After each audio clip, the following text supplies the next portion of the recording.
Can a woodpecker just keep going until the tree falls? I mean, it's not a beaver, right? And yet these strange birds can do that.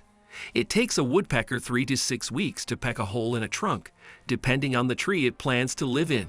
To work for that long, you have to be very patient, and sometimes woodpecker have too much patience, but a poor choice of a tree.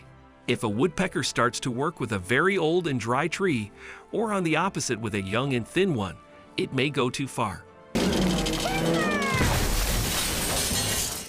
But why don't they stop? How can you not notice the tree is about to fall? Well, if you've been hammering on trees and other surfaces for your entire life, it's easy to get a little confused. And when I say entire life, I mean it. First of all, this is how woodpeckers get food. Many insects, as well as their eggs and larvae, hide underneath the bark, and pecking into a tree helps the woodpecker find its dinner, and then they grab it with a long tongue. Seriously, woodpecker could almost rival an eaters in this regard. Other important goals are to attract a mate, establish a territory, and build a nesting site.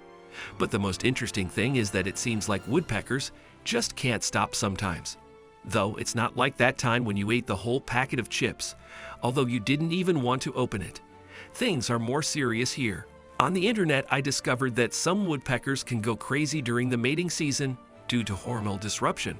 All they have to do is keep drumming to attract the female, but the males go on until they die of exhaustion. I hope this is some kind of exception to the rule, a special case, or someone has plenty of imagination. And this is the most ordinary woodpecker who had Red Bull. Okay.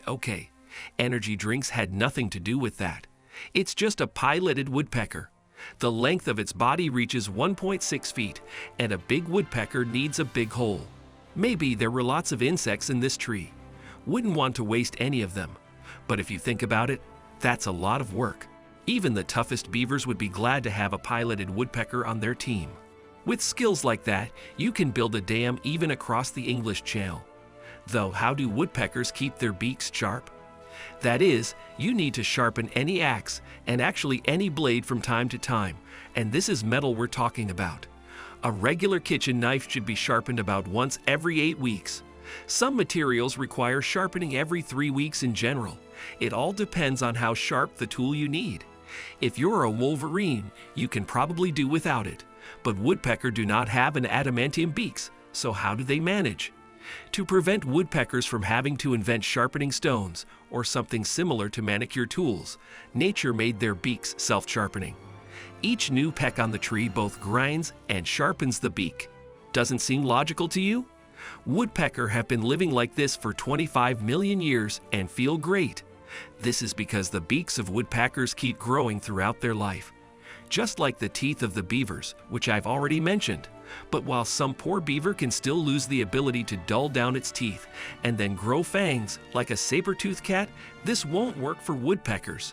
Their life is literally all about hammering their beaks on different surfaces. Of course, due to the constant contact with trees, the beak gradually becomes dull, but then it simply grows back. This makes the beak look more like human nails than teeth.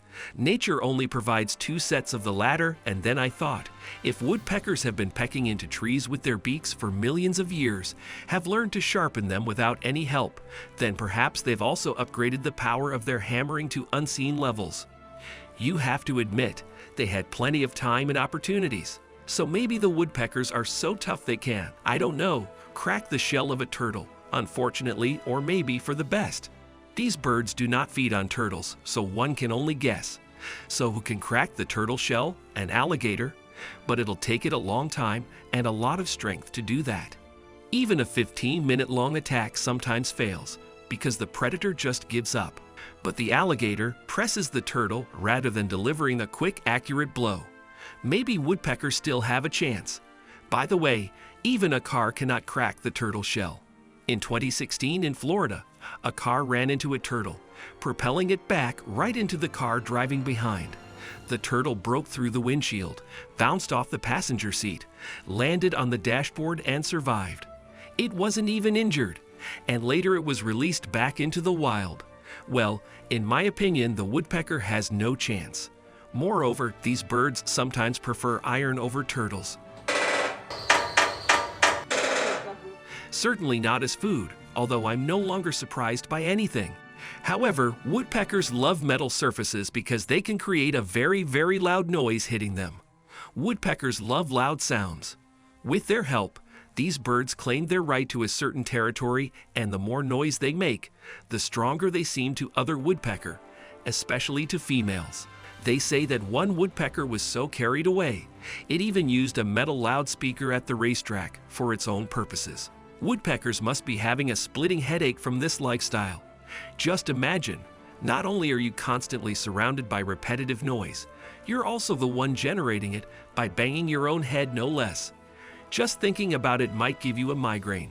Also, woodpecker move very fast and stop just as quickly when they peck. It's like a racing car that accelerates then stops right after hitting a wall, and then repeats it all over and over and over again. The impact is so great that a human would die on the spot if he tried it. Here are some figures to make it clear. G-force is a unitless value. However, it's often specified in units of standard gravitational acceleration, i.e. G. A woodpecker hammering on a tree experiences approximately 1400 G. Meanwhile, humans can handle about 8 G of continuous impulses before blacking out eventually. A sudden force of 50 G will lead to the detachment of most of our organs, and they'll all mix, and in short, not the best condition for survival. Today, the person who has withstood the greatest G-forces is John Stapp, aka the fastest man on Earth.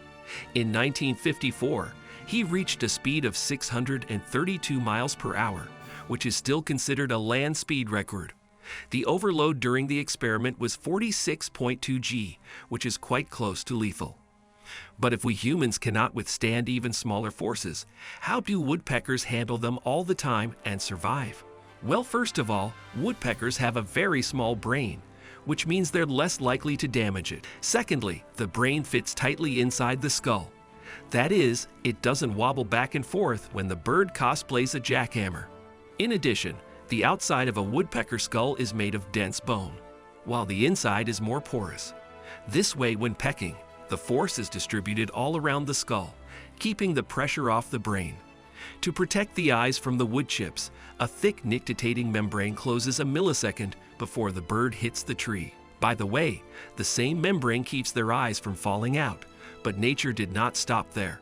Woodpecker also have a bone in their tongue, which helps extract insects from trees.